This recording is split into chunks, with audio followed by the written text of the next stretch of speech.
দাও না ঠাকুর মশাই, কাহন দুই ধান, মহেশটাকে দুদিন পেট পুরে খেতে দি।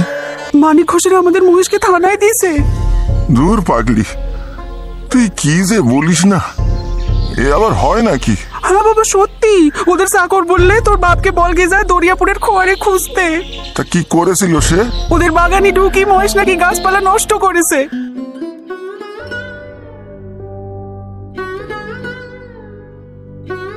মিডনাইট স্পেশালের এইবারের নিবেদন শরৎচন্দ্র চট্টোপাধ্যায়ের মহেশ। নিজে তো শুনছেন, অন্যদেরও শোনাতে ভুলবেন না কিন্তু। Till then, like, share and subscribe. Don't forget the bell icon. তাহলে শুরু করা যাক।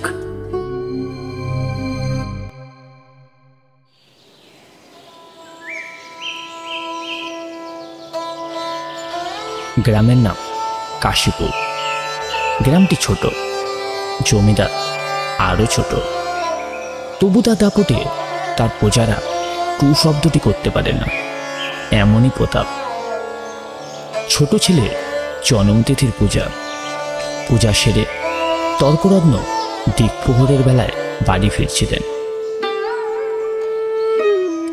বৈশাখ শেষ হয়ে এসছে, কিন্তু মেঘের ছায়াটুকু কোথাও নেই। অনাবৃষ্টির আকাশ হতে যেন আগুন ঝরে পড়ছে। সম্মুখে দিগন্ত জোড়া মাঠখানা জ্বলে পুড়ে ফটিফাটা হয়ে আছে, আর সেই লক্ষ্য ফাটল দিয়ে ধরিত্রীর বুকের রক্ত নিরন্তর ধোঁয়া হয়ে উড়ে যাচ্ছে। অগ্নিশিখার মতো তাদের সর্পিল উগ্রগতির প্রতি চেয়ে থাকলে মাথা ঝিমঝিম করে, যেন নেশা লাগে। মাঠের পাশে পথের সীমানার ধারে গোপুর ছেলের বাড়ি। তার মাটির প্রাচীর পড়ে গিয়ে প্রাঙ্গণে সে পথে মিশেছে, এবং অন্তঃপুরের লজ্জা সরম পথিকের করুণায় আত্মসম্পন্ন করে নিশ্চিন্ত হয়েছে। পথের ধারে একটা বিটুলি গাছের ছায়ায় দাঁড়িয়ে তর্করত্ন উচ্চকণ্ঠে ডাক দিলেন, ওরে ও গফরা, বলি ঘরে আসিস? গফুর মিয়ার মেয়ে দুয়ারে এসে দাঁড়িয়ে সাড়া দিল। বাবারে কেন ডাকছো? সে কাইফেত কি তোরে দেবো নাকি? বাবারে ডাক। বাবার যে জ্বর। জ্বর আসবে না তাই মটকা মেরে পড়ে আসে।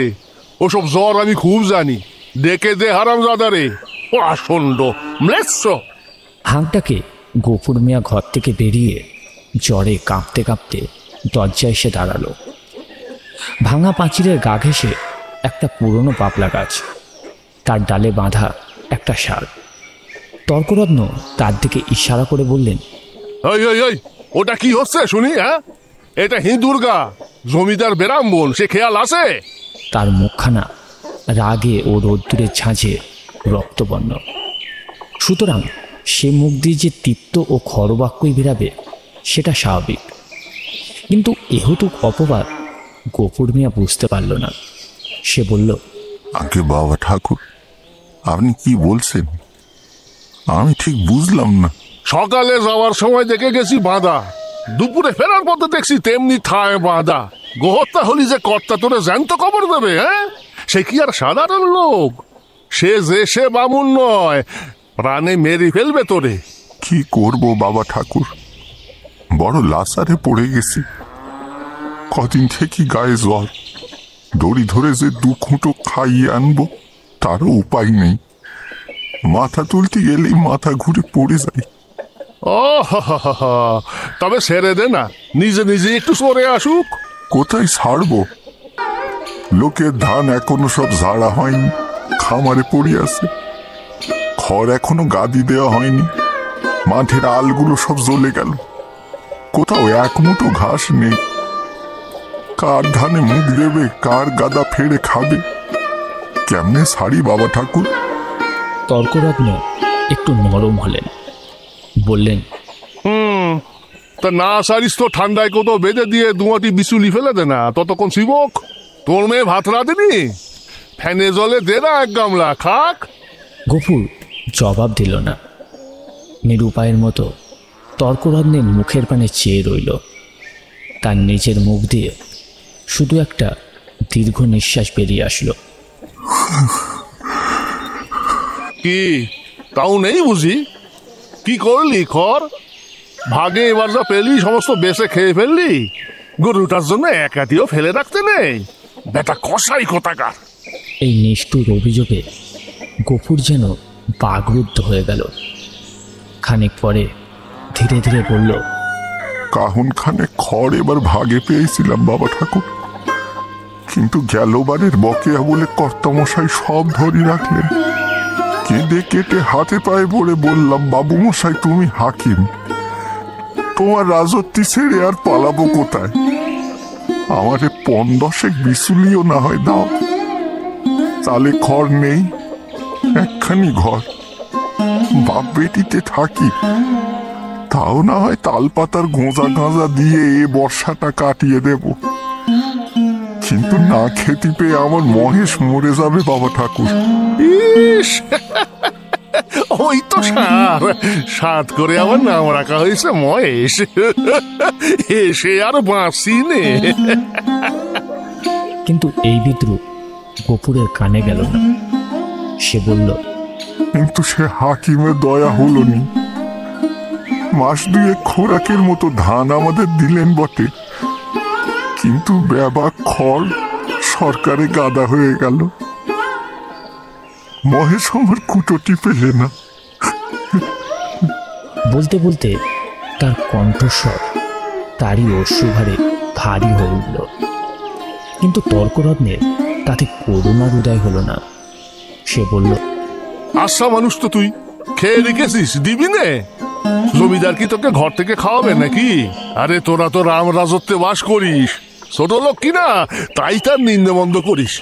নিন্দে করব কেন বাবা ঠাকুর? নিন্দে তার আমরা করিনি, কিন্তু কোথা থেকে দিই বলতো? বিঘে ৪ জমি ভাগে করি, কিন্তু উপরি উপরি ২০০ নজন্মা। মাঠের ধান মাঠে শুকিয়ে গেল। বাপ বেটিতে দুবেলা দুটো পেট ভরে খেতে পর্যন্ত পাইনে বাবা। ঘরের পানে চেয়ে দেখো, বৃষ্টি বাদলে মেয়েটাকে নিয়ে ওই কোণে বসে রাত কাটাই। পা ছড়িয়ে শোবার ঠাই মেলেনে পর্যন্ত।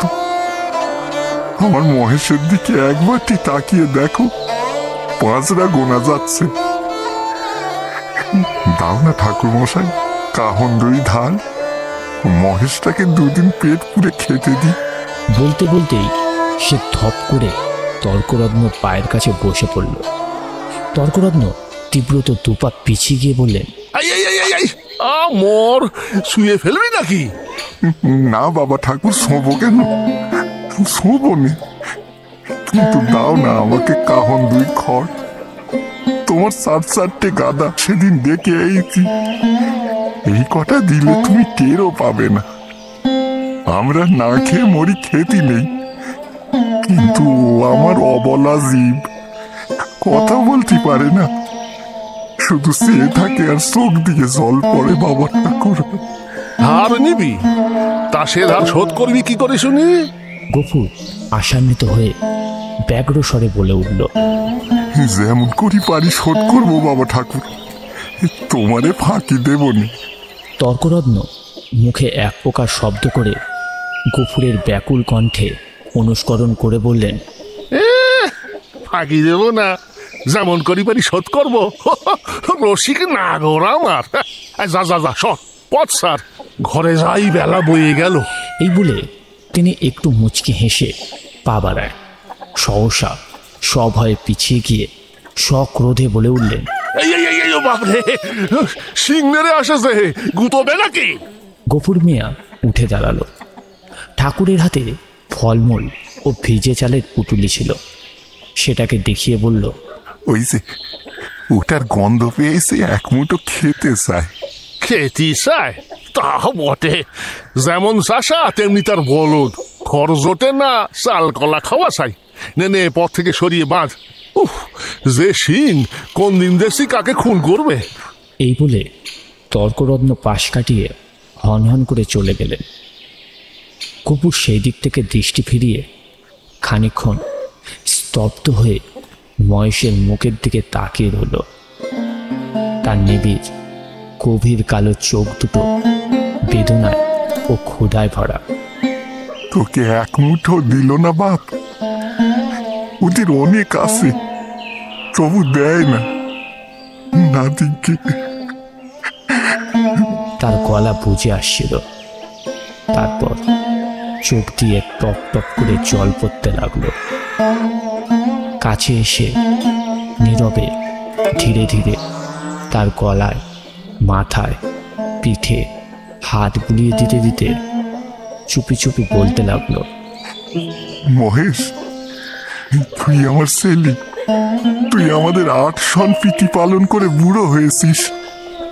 তোকে আমি পেট পুড়ে খেতে দিতে পারিনি, তোর সেভাবে যত্ন করতে পারিনি, তোকে এমন করে রাখি। কিন্তু তুই তো জানিস তোকে আমি কত ভালোবাসি। মহেশ প্রত্যুত্তরে শুধু গলা বাড়িয়ে আরামে চোখ বুজে রইল।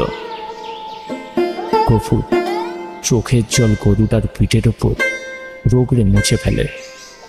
তেমনি অস্ফুট স্বরে বলতে লাগলো, জমিদার তোর মুখের খাবার কেড়ে নিলে, শ্মশান ধারে গায়ের যে গোসরটুকু ছিল তাও পয়সার লোভে জমা বিলি করে দিলে। এই অভাবের সংসারে তোকে কেমন করে ভাসিয়ে রাখি বল? ছেড়ে দিলে তুই পরের গাদা ফেরে খাবি, মানুষের কলা গাছে মুখ দিবি। তোকে নিয়ে আমি কি করি বাপ? গায়ে আর তোর জোর নেই, দেশের কেউ তোকে চায় না। লোকে বলে তোরে গোহাটাই বেশি ফেলতে। কথাটা মনে মনে উচ্চারণ করেই আবার তার দু চোখ বেয়ে ঝরঝর করে জল পড়তে লাগলো। হাত দিয়ে চোখের জল মুছে গফুর এবার এদিক ওদিক চাইল। তারপর ভাঙা ঘরের পেছন থেকে কতকটা পুরনো বিবর্ণ খড় নিয়ে মহেশের মুখের কাছে রেখে দিয়ে আস্তে আস্তে বলতে লাগলো, করি একটু খেয়ে নে বাবু, দেরি হলি আবার। গফুরের কথা শেষ হলো না। গফুরের মেয়ে আমিনা ঘরের ভেতর থেকে ডাক দিল, বাবা, বাবা, কি হয়েছে রে মা? ভাত খাবে এসো। এই বলে আমিনা ঘরের দরজার কাছে এসে দাঁড়ালো। এক মুহূর্ত চেয়ে থাকলো, তারপর বলল, মহেশরে আবার ঘরে চাল টেনে খড় দিয়েছো বাবা? ঠিক এই ভয়টাই গফুর করছিল। লজ্জিত হয়ে বলল, পুরনো পচা খড় মা, নিজে থেকে ঝরে ঝরে যাচ্ছিল। আমি যে ভেতর থেকে শুনতে পেলাম বাবা, তুমি টেনি বার করছো। না মা, ঠিক টেনে নয়, আসলে কি হয়েছে বলতো মা? দেয়ালটা যে পড়ে যাবে বাবা। গফুর চুপ করে রইল। একটি মাত্র ঘর ছাড়া আর যে সবই গেছে, এবং এমনভাবে চললে আগামী বর্ষায় এইটাও টিকে থাকবে না। এ কথা তার নিজের চেয়ে আর কে বেশি জানে। অথচ এই উপায় বা কটা দিন কাটে। মেয়ে বলল, হাত ধুয়ে ভাত খাবে এসো বাবা, আমি বেড়ে দিয়েছি।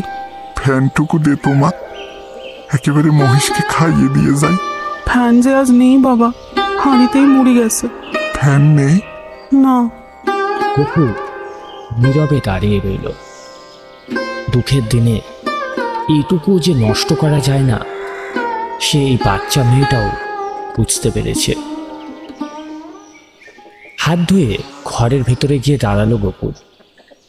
একটি পিতলের থালায় বাবার জন্য ভাত আর শাক ভাজা সাজিয়ে দিয়ে আমিনা নিজের জন্য খানিকটা মাটির শানকিতে ভাত বেড়ে নিয়েছে। গফুর খেতে বসে খানিকক্ষণ চেয়ে রইল পাতের দিকে। তারপর আস্তে আস্তে বলল, আমি না, আমার গায়ে যে আবার শীত করে মা, জ্বর গায়ে খাওয়া কি ভালো হবে? মা, কিন্তু তখন যে বললে বড় খিদে পেয়েছে। তখন তখন হয়তো জ্বর ছিল না মা। তাহলে তুলে রেখে দিই, সন্ধ্যেবেলা কেউ। কিন্তু ঠান্ডা ভাত খেলে যে অসুখ বাড়বে আমি না।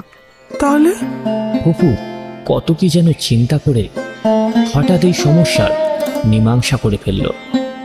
বলল, এক কাজ কর না মা, এটা না হয় মহেশকে ধরে দিয়ে আয়, তখন রাতের বেলা আমারে এক মুঠো ফুটিয়ে দিতে পারবি না? কিরে, আমি না প্রত্যুত্তরে আমিনা মুখ তুলে খানিকক্ষণ চুপ করে পিতার মুখের দিকে চেয়ে রইল। তারপর মাথা নিচু করে ধীরে ধীরে ঘাড় নাড়িয়ে বলল, পারবো বাবা। গফুরের মুখ রাঙা হয়ে উঠল।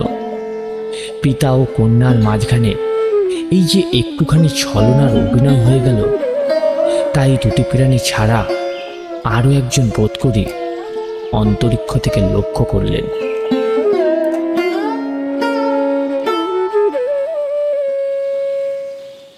5-7 দিন পর একদিন দুপুরবেলায় গফুর মিয়া চিন্তিত মুখে দাবার উপর বসেছিল।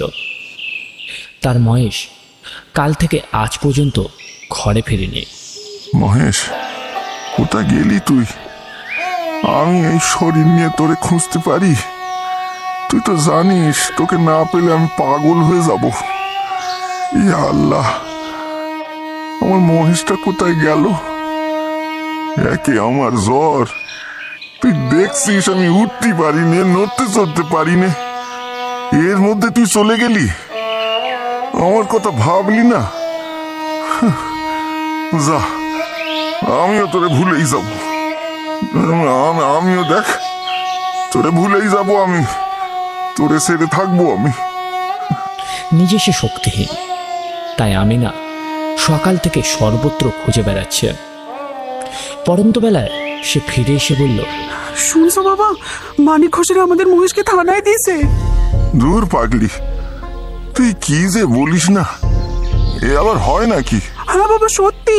ওদের চাকর বললে তোর বাপকে বলগে যায় দরিয়াপুরের খোয়ারে খুঁজতে। তা কি করেছিল সে? ওদের বাগানে ঢুকি মহেশ নাকি গাছপালা নষ্ট করেছে। গফুর স্তব্ধ হয়ে বসে রইল। মহেশের সম্বন্ধে সে মনে মনে বহু প্রকার দুর্ঘটনা কল্পনা করেছিল, কিন্তু এ আশঙ্কা তার ছিল না। সে যেমন নিরীহ তেমনি গরিব, সুতরাং প্রতিবেশীরা যে তাকে এত বড় শাস্তি দিতে পারে এ ভয় তার হয়নি। বিশেষত মানিক ঘোষ গো ব্রাহ্মণের ভক্তি তার এই অঞ্চলে বিখ্যাত। মেয়ে বলল, বেলা যে পড়ে এলো বাবা, মহেশকে আনতে যাবে না? না। কিন্তু তারা যে বললে 3 দিন হলে পুলিশের লোক তাকে গোহাটায় বেঁচে দিয়ে আসবে। ফেলুক গে। গোহাটা বস্তুটা যে কি আমিনা তা জানতো না, কিন্তু মহেশের সম্পর্কে এর উচ্চারণ মাত্রই তার পিতা যে কিরূপ বিচলিত হয়ে উঠত তা সে বহুবার লক্ষ্য করেছে। কিন্তু আর সে আর কোনো কথা বলল না। খানিকক্ষণ চুপ করে বসে থেকে তারপর আস্তে আস্তে উঠে চলে গেল। রাত্রের অন্ধকারে লুকিয়ে গফুর মিয়া বংশীর দোকানে হাজির হলো। বলল, কি হলো গফুর মিয়া, এত রাতে? একটু দরকার আছে ভাই, আমার একটা টাকা দিতে হবে। এই নাও, এই থালাটা রাখো। এই বলে তার পিতলের থালাটি বংশী তার বসার মাচার নিচে ঢুকিয়ে দিল। এই বস্তুটার ওজন ইত্যাদি বংশী সুপরিচিত। 2 বছরের মধ্যে সে 5 এটাকে বন্ধক রেখে একটি করে টাকা নিয়ে গেছে। অতএব আজও আপত্তি করল না। এই নাও টাকা। আল্লাহ তোমার ভালো করো।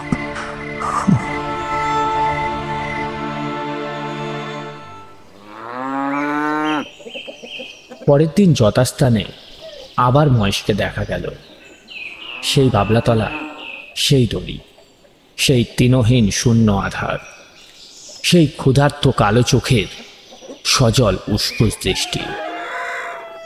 একজন বুড়ো গোছের মুসলমান তাকে অত্যন্ত তীব্র চোখ দিয়ে পর্যবেক্ষণ করছিল। অদূরে একধারে 2 হাঁটু ভাঁজ করে গফুর মিয়া চুপ করে বসেছিল। পরীক্ষা শেষ করে বুড়ো চাদরের খুঁট থেকে একটা 10 টাকার নোট বার করল। তার ভাঁজ খুলে অত্যন্ত যত্ন সহকারে তাকে মসৃণ করতে লাগলো। তারপর গফুর মিয়ার কাছে গিয়ে বলল, আর ভাঙবো না, এই পুরোপুরি দিলাম, নাও। গফুর মিয়া হাত বাড়িয়ে নোটটাকে গ্রহণ করল। কিন্তু সে নিঃশব্দে বসে রইল। যে দুজন লোক সঙ্গে এসেছিল তারা মহেশের দড়িটা খোলার উদ্যোগ করতেই গফুর মিয়া আকস্মাৎ সজাগ হয়ে উঠে দাঁড়িয়ে উত্তপ্ত কণ্ঠে বলে উঠল, দড়িতে হাত দিও না বলছি, খবরদার বলছি, ভালো হবে না। তারা চমকে গেল। বুড়ো আশ্চর্য হয়ে বলল, কেন? কেন আবার কি? আমার জিনিস আমি বেচবো না, আমার খুশি। এই বলে সে নোটটাকে ছুঁড়ে ফেলে দিল। তারা বলল, কাজে বড় বায়না করে এলে, মাথা খারাপ হয়ে গেছে নাকি তোমার? এসবের মানে কি? হ্যাঁ তো নাও না, তোমাদের বায়না ফিরিয়ে দিলাম। এই বলে সে ট্যাঙ্ক থেকে 2 টাকা বার করে তার সামনে ছুঁড়ে ফেলে দিল। এভাবে কাজ হয় নাকি? কাল বায়না করে আসবে আর আজ কথা ঘুরিয়ে দেবে। ঠক জসর কোথাকার! কে ঠক? হ্যাঁ, কে ঠক? তোমাদের টাকা তো ফিরিয়ে দিলাম, আবার কি চাও? বাড়ি এসে এতটা সময় নষ্ট হলো, এখন বলে কিনা বেচবে না। আমরা তো সহজে ছাড়বো না। তা কি করবে? মারবে? আমাদের মারবে? একটা ঝামেলা বাঁধাবে উপক্রম হয় দেখে পুরো হাসতে হাসতে ধীরভাবে বলল, চাপ দিয়ে আরো 2 টাকা বেশি নেবে, এই তো? তোমরা ঝামেলা করো না, দাও হে, পানি খেতে ওর মেয়ের হাতে 2 টাকা দাও। কি, তাই তো গফুর মিয়া? আরো কিছু টাকা চাই, এই তো? না। কিন্তু এর বেশি কেউ একটা আদলা দেবে না, তা জানো? গপু সজোরে মাথা নেড়ে বলল, না। না তো কি? চামড়াটাই যে দামে বিকবে, নইলে মাল আর আছে কি? তৌবা তৌবা তৌবা, তোমাদের জাহান্নামেও জায়গা হবে না। গফুরের মুখ দিয়ে একটা বিশ্রী কটু ভাষা বেরিয়ে গেল এবং পরক্ষণেই সে ছুটে গিয়ে নিজের ঘরে ঢুকে চিৎকার করে শাসাতে লাগলো, এক্ষুনি তোমরা যদি এইখান থেকে, এই গ্রাম থেকে না চলে যাও, তাহলে আমি জমিদারের লোক ডাকবো, ওরা সব কটাকে জুতো পেটা করে ছাড়বে। দেখবে দেখবে, ডাকবো ওদের। হাঙ্গামা দেখে লোকগুলো চলে গেল, কিন্তু কিছুক্ষণের মধ্যেই জমিদারের সদর থেকে তার ডাক পড়ল। গফুর বুঝল এ কথা কর্তার কানে গেছে।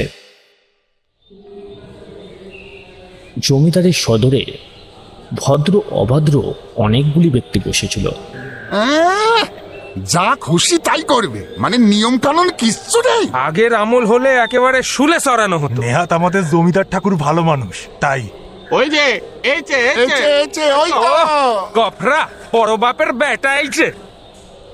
জমিদার শিবুবাবু 2 চোখ রাঙা করে বললেন, গোফরা, তোকে যে আমি কি সাজা দেব ভেবে পাইনি। কোথায় বাস করিস জানিস, নাকি সব কিছু ভুলে খেয়েছিস?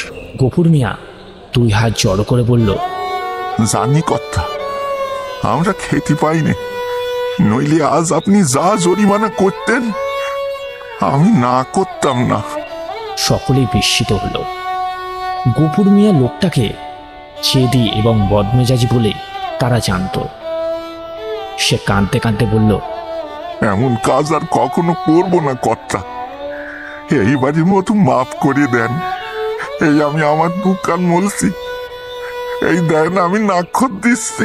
এই বলে সে নিজের 2 হাত দিয়ে নিজের 2 কান মুড়ল। শিবুবাবু সদয় কণ্ঠে বললেন, আচ্ছা যা যা, হয়েছে হয়েছে, আর কখনো এসব মতিবুদ্ধি করিস নে। ফের যদি এরকম কিছু করার কথা ভাবিস তাহলে কিন্তু খুব খারাপ হয়ে যাবে, যা। এ বর্ণনা শুনে সকলের কণ্ঠই তিক্ত হয়ে উঠল এবং এই মহাপাপের ক্ষমা শুধু কর্তার শাসনেই সম্ভব তা সংশয় কারো রইল না।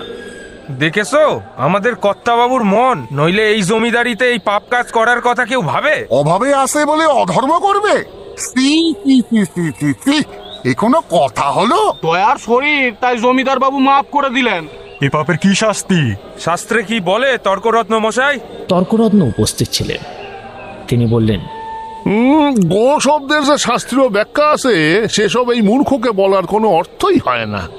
তবে এই ধর্মজ্ঞানহীন ম্লেচ্ছকে গ্রামের ত্রিসীমানায় আর থাকতে দেওয়া যায় না। এই পাপীরে এক্ষুনি বের করে দেওয়া উচিত। গফুর এ কথা জবাব দিল না। যথার্থ প্রাপ্য মনে করে অপমান ও সকলের তিরস্কার সবিনয় মাথা পেতে নিল। প্রশান্ত চিত্তে বাড়ি আসলো। প্রতিবেশীদের ঘর থেকে ফ্যান চেয়ে নিয়ে মহেশকে খাওয়ালো এবং তার গায়ে মাথায় বারংবার হাত বুলিয়ে দিয়ে অস্ফুটে বলতে লাগলো, আমার উপর রাগ করিস নে মহেশ, তুই সেদিন অমন করে পালিয়ে গেলি, আমার ভারী রাগ হয়েছিল। তোর এত ভালোবাসি, তুই সেটা বুঝিস নে। আমারে তুই ক্ষমা করে দে বাপ, তুইও থাকবি আমার সাথে। আমার পরিবার বলতে আর কে আছে বল? তুই আর আমি না, তোদের ছাড়া আমার আর কে আছে বল? মহেশ, আয় বাবা, খা। জ্যৈষ্ঠ শেষ হয়ে আসলো। রুদ্রের যে মূর্তি একদিন শেষ বৈশাখে আত্মপ্রকাশ করেছিল, সে যে কত ভীষণ, কত বড় কঠোর হয়ে উঠতে পারে তা আজকের আকাশের প্রতি না চাইলে উপলব্ধ করা যায় না। কোথাও যেন করুণার আভাস পর্যন্ত নেই। কখনো এ রূপে লেশমাত্র পরিবর্তন হতে পারে, আবার কোনোদিন এ আকাশ মেঘে পড়া স্নিগ্ধ সজল হয়ে দেখা দিতে পারে। আজ এ কথা ভাবতেও যেন ভয় হয়। মনে হয় সমস্ত প্রজ্বলিত নবস্থল ব্যাপী যে আগুন ছড়িয়ে পড়েছে তার অন্ত নেই, সমাপ্ত নেই। সমস্ত নিঃশেষ দগ্ধ না হয়ে গেলে এ আর থামবে না। কপুর যখন জন্মজুর খাটতে গেল, তখন ঘটল আর এক ঘটনা। আমি না ঘরের কাজে ব্যস্ত। মহেশ খুঁটির দড়ি ছিঁড়ে আবার পার হয়ে পড়ল। তারপর রাস্তা দিয়ে হাঁটতে হাঁটতে ঢুকে পড়ল জমিদার বাবুর বাগানে। ফুল গাছগুলো মুড়িয়ে খেতে শুরু করলো। আশেপাশের লোকজন এলো ছুটে।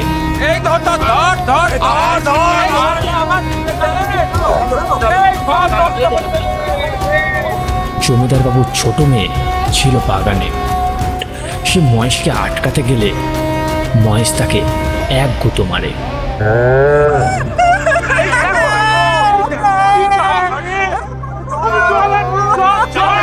সবাই যখন জমিদার বাবুর মেয়েকে নিয়ে ব্যস্ত, মহেশ তখন আবার রাস্তা দিয়ে হাঁটতে শুরু করলো।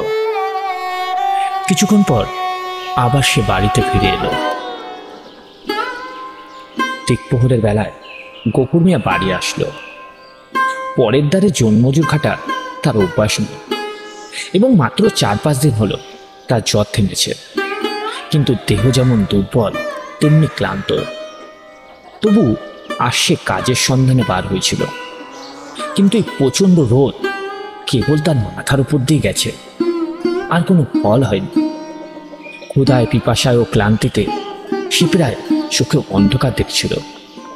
বারান্দায় এসে দাঁড়িয়ে হাঁক দিল, আমি না ভাত হয়েছি রে। মেয়ে ঘর থেকে আস্তে আস্তে বার হলো। কোনো উত্তর দিল না। খুঁটি ধরে চুপচাপ দাঁড়িয়ে রইল। জবাব না পেয়ে গোপু চেঁচিয়ে উঠল, কিরে, কানে কথা যাচ্ছে নে? হয়েছে ভাত? না বাবা। কি বললি? হয়নি? কেন হয়নি শুনি? চাল নেই বাবা। চাল নেই? সকালে আমারে বলিসনি কেন? তোমার যে রাত্রিরে বলেছিলুম। রাত্রিরে যে বলেছিলুম? রাত্রিরে বললি কেন, মনে থাকে? নিজের কর্কশ কণ্ঠস্বরে ক্রোধ দ্বিগুণ বেড়ে গেল। মুখ আরো বিকৃত করে বলে উঠল, চাল থাকবে কি করে? রোগা বাপটা খাক আর না খাক, পুরো মেয়ে 4-5 বার করে ভাত গিলবে। এইবার থেকে চাল আমি কুলুপ বন্ধ করে বাইরে যাব। 1 ঘটি জল দে, গ্যাসটাই বুক ফেটে গেল। এবার বল, তাও নেই? আমি না তেমনি অধমুখে দাঁড়িয়ে রইল। কয়েক মুহূর্ত অপেক্ষা করে বকুর যখন বুঝল ঘরের তৃষ্ণার জল পর্যন্ত নেই, তখন সে আর আত্মসংবরণ করতে পারল না। দ্রুত পায়ে এগিয়ে গিয়ে ঠাস করে সশব্দে একটা চর বসিয়ে দিল তার গালে। চল নেই মুখ পোড়া হারাম জানাবে, সারাদিন তুই করিস কি? আমি আর তোরে নিয়ে পারি না। এত লোকে মরে, তুই মরিস না কেন বলতো? আমি না কথা বলল না। মাটির শূন্য কলসিটাকে তুলে নিয়ে সেই রোদ্দুরের মাঝে চোখ মুছতে মুছতে নিঃশব্দে পার হয়ে গেল। সে চোখের আড়াল হয়ে যেতেই কিন্তু গফুরের বুকে শিল বেঁধল। মা মরা এই মেয়েটাকে সে যে কি করে মানুষ করেছে সে কেবল সেই জানে। তার মনে পড়ল তার এই স্নেহশীলা কর্মপরায়ণ মেয়েটির কোনো দোষ নেই। ক্ষেতের সামান্য ধান কটি পুরানো পর্যন্ত তাদের পেট ভরে দুবেলা অন্নই জোটে না। কোনোদিন একবেলা, কোনোদিন বা তাও নয়। দিনে 5-6 বার ভাত খাওয়া যেমন অসম্ভব তেমনি মিথ্যা। এবং পিপাসার জল না থাকার তারও কারণ আছে। গ্রামে যে 2-3টি জলাশয় আছে তা একেবারে শুকনো। আর জমিদারের খিড়কির পুকুরে যাটুকু জল আছে তা সাধারণ মানুষ পায় না। অন্য জলাশয়ের মাঝখানে 2-3টি গভীর গর্ত করে যাটুকু জল সঞ্চয় করা হয় তাতে যেমন কারাকারি তেমনি ভিড়। বিশেষত মুসলমান বলে এই ছোট্ট মেয়েটা তার কাছে ঘেঁষতে পারে। ঘন্টার পর ঘন্টা দূরে দাঁড়িয়ে বহু অনুনয় বিনয়ে কেউ যদি দয়া করে তার পাত্রে জল ঢেলে দেয় সেইটুকুই সে ঘরে আনে। আমার একটু জল দিবে, একটু দিলেই হবে। কখন থেকে দাঁড়ায় আছি, কেউ জায়গা দিচ্ছে না। একটুখানি জল দিবে আমারে, একটুখানি জল দিবে। এই সমস্তই গফুর জানে। হয়তো আর জল ছিল না, কিংবা কারাকারির মাঝখানে কেউ মেয়েটাকে তার কৃপা করার অবসরই পায়নি। এমন কিছুই একটা হয়ে থাকবে এটা বুঝতে পেরে তার নিজের চোখে জল ভেসে আসে। এমন সময় জমিদারের পেয়াদা চমদূতের মতন বারান্দায় এসে দাঁড়ালো। চিৎকার করে ডাক দিল, গবরা, এই গবরা, ঘরে আসিস? গফুর তৃপ্ত কণ্ঠে সাড়া দিয়ে বলল, আসি। কেন? বাবু মশাই ডাকছেন, আয় চল শিগগির। আমার খাওয়া দাওয়া হয়নি, পরে যাবো। এত বড় স্পর্ধা পিয়াদার সহ্য হলো না। সে একটা কুৎসিত বাক্য সম্বোধন করে বলল, শালা, এত বড় সাহস! বাবুর আদেশ মানিস না? বাবুর হুকুম জানিস? জুতো মারতি মারতি তোরে টেনে নিয়ে যেতে বলিছে। অত সোজা? খাজনা দিয়ে বাস করি বললেই যেতে হবে নাকি? আমি এখন যাব না, যখন আমার সময় হবে তখন যাব। বটে, তুই এবার মরবি গফরা, আর বেশি দেরি নাই। যা, দূর হ। কিন্তু এই সংসারে এত ক্ষুদ্রের এত বড় দৈহিক দেওয়ার শুধু বিফল নয়, বিপদের কারণ। অতএব এরপরে কি ঘটল তা বিস্তারিত বলার প্রয়োজন নেই। ঘণ্টাখানিক পর গফুর গিয়ে জমিদারের সবাই হাজির হলো। জমিদার শিবচরণবাবু তাকে দেখে তার দুটি চোখ জ্যৈষ্ঠে সূর্যর মতো রাঙা হয়ে উঠল। গফুর সবিনয়ে প্রণাম করে বলল, এর নাম কর্তা, আমারে ডেকেছিলেন? জমিদার সরাসরি গফুরের কথা না উত্তর দিয়ে পিয়াদাকে ইশারা করলেন। পিয়াদা বলল, হতসারা, যেমন তুই তেমন তোর ওই ষাঁড়। জানিস ও কি করেছে? এত কিছুর মধ্যে তার মহেশের কথা মনে ছিল না। সে বুঝতে পারল মহেশ দড়ি ছিঁড়ে বেরিয়ে পড়েছে। সে জিজ্ঞেস করল, কি করেছে আমার মহেশ? বাবুর বাগানে ঢুকে কি অনাসৃষ্টি করেছে। সাদের ফুল গাছগুলো আহারে সব একেবারে মুড়িয়ে খেয়েছে। তারপর ওইদিকে ধান শুকোচ্ছিল, সেটাও একেবারে নষ্ট করেছে। ইস, ধান মানে অন্ন, অন্নপূর্ণার দান, তাকে কিনা একেবারে লন্ডভন্ড করে দিয়েছে। তারপর কর্তা ছোট মেয়েকে ফেলে দিয়ে পালিয়েছে। গফুর জমিদারের কাছে গিয়ে হাঁটু করে বসল। তারপর হাত জড়ো করে বলল, কর্তা, আপনি তো জানেন আমার মহেশ জেনে বুঝে কিছু করেনি। ওরে খাওয়াতে পারি না কর্তা। 2 ফোঁটা জল, 1 মুঠো খাবারও কেউ দেয় না। আমরা না হয় খিদে চেপে থাকতে পারি, ও কি পারে কর্তা? অবলা পেরানি। জমিদার শিবচরণ কোনো উত্তর দেন না। কর্তা, আগেও তো ওরে আপনি ক্ষমা করেছেন, আপনি তো দেখেছেন ও আমার বড় ভালোবাসা কর্তা। আমি গরিব মানুষ, সবার দৌড়ে দৌড়ে ঘুরেছি কর্তা, কেউ ওর জন্য 1 ফোঁটা খাবার দেয়নি, কেউ না। জমিদার এবার উত্তর দেন, কিন্তু সরাসরি বকুরকে নয়, পেয়াদাকে বললেন, ওকে বলে দে আগে ক্ষমা করেছি, কারণ তখন ওর মুখে এত বড় বড় বুলি ছিল না। ও নাকি খাজনা দিয়ে এই গ্রামে থাকে, তাই ডাক পাঠালেই আসতে পারে না। আগের মতো বকুর হয়তো ক্ষমা পেত, কিন্তু সে যে কর দিয়ে বাস করে, কারো কেনা গোলাম নয়। প্রজার মুখের এত বড় কথা শিবচরণবাবু সহ্য করতে পারেন না। বুঝলি গফরা, গরিবের যে জিনিসটা একেবারেই থাকতে নেই তা হলো দিমাগ। আর যদি থেকে থাকে তাহলে চাবুক দিয়ে সেই দিমাগের ভূত মাথা থেকে একেবারে নামিয়ে দিতে হয়। কইরে, শুরু কর। জমিদারের আদেশে শুরু হলো চাবুক।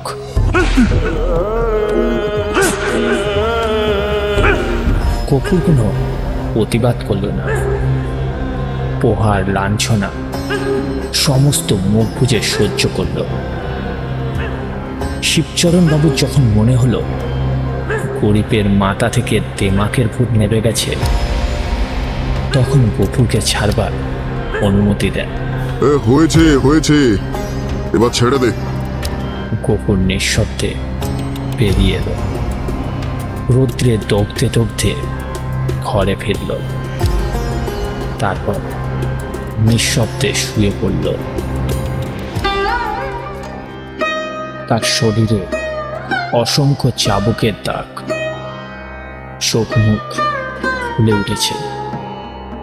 ক্ষুধা তৃষ্ণার কথা তার মনে ছিল না, কিন্তু বুকের ভেতরটা যেন বাইরের মধ্যাহ্ন আকাশের মতোই চলতে লাগলো।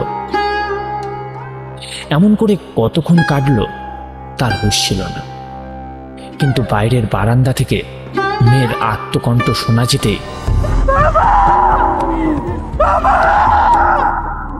সে সবেগে উঠে দাঁড়ালো এবং ছুটে বাইরে এসে দেখল আমিনা মাটিতে পড়ে আছে, আর তার মাটির কলসি ভেঙে মাটির ওপর জল পড়ে রয়েছে। আর মহেশ মাটিতে মুখ দিয়ে সেই জল মরুভূমির মতন শুষে খাচ্ছে। চোখের পলক পর্যন্ত পড়ল না, গফুর দিক বেদিক জ্ঞান শূন্য হয়ে গেল। ঘরের পাশে একটা নাঙল রাখা ছিল, সেটাকে তুলে নিয়ে এসে সশব্দে বসিয়ে দিল মহেশের মাথায়।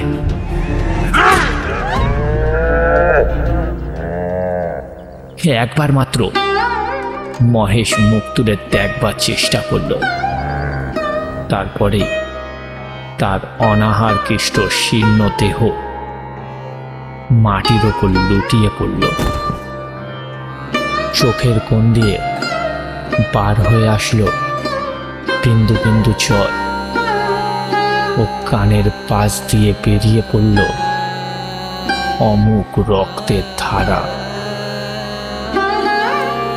বাতুর সমস্ত শরীরটা থরথর করে কাঁপল। তারপর সমস্ত পশ্চাতে পা দুটো যতদূর যায় প্রসারিত করে দিয়ে মহেশ শেষ নিঃশ্বাস ত্যাগ করল। আমিনা কেঁদে উঠে বলল,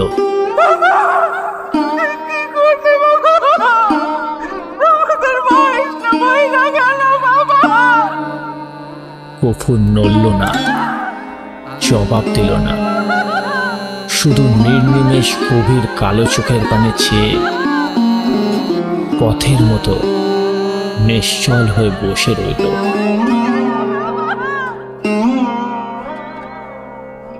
ঘণ্টা দুয়ের মধ্যে সংবাদ পেয়েই গ্রামের মুচির দলে সে জুটল। তারা বাঁশে বেঁধে মহেশকে ভাগাড়ে নিয়ে যাবে। এই চল চল চল চল চল, বাঁধ বাঁধ বাঁধ। ওই দিকটা ভালো করে ধর। করে দাও। আরে দড়িটা গিট দে রে শক্ত করে। দেখিস পড়ে না তাই। তাদের হাতে ধারালো ছুরি দেখে গফুর শিউরে উঠল, কিন্তু একটা কথাও বলল না। পাড়ার লোকে বলল, তর্করত্নের কাছে ব্যবস্থা নিতে জমিদার লোক পাঠিয়েছেন প্রাচীর তীরের খরচ জোগাতে। এবার তোরে না ভিটে বেচতে হয়। সি সি সি সি সি সি, এ পাপ কেউ করে? এত বড় অন্যায় থম্মে সইবে না রে গফুর, থম্মে সইবে না। গফুর এই সকল কথারও উত্তর দিল না। দুই হাঁটুর ওপর মুখ রেখে ঠায় বসে রইল।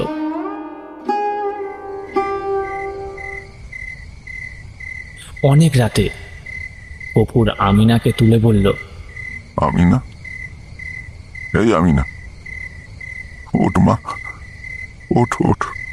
কি হয়েছে বাবা? চল আমরা যাই। কোথায় যাবো বাবা? ফুল বেড়ে চটকলে কাজ করতে।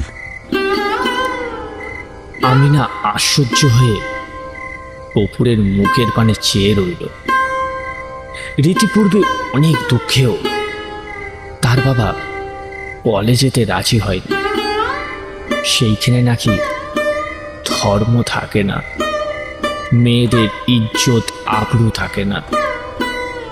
এ কথা সে বহুবার শুনেছে।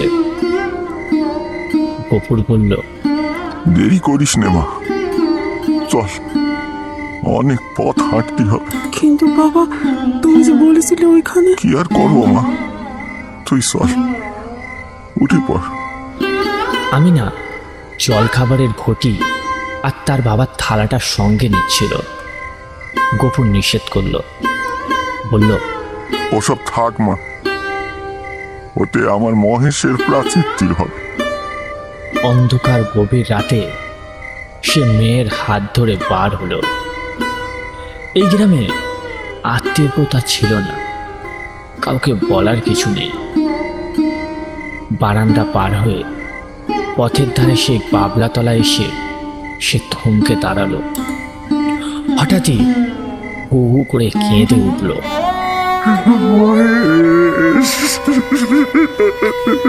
নক্ষত্র ঘোচিত কালো আকাশের পানে মুখ তুলে বলল,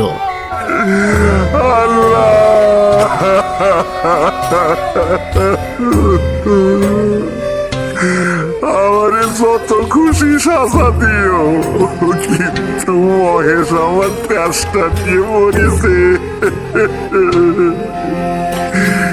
তার খাবার জন্য এতটুকু জমি কেউ রাখেনি আল্লাহ।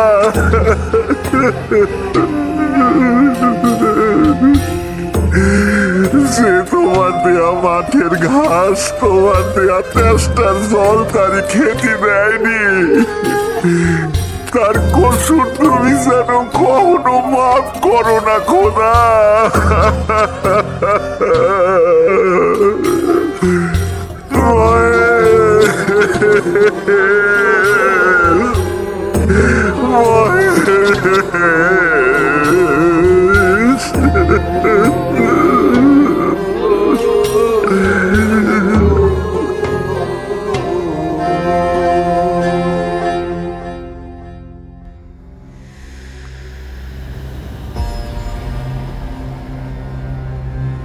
শুনছিলেন মিডনাইট স্পেশালে এইবারের নিবেদন শরৎচন্দ্র চট্টোপাধ্যায়ের লেখা মহেশ।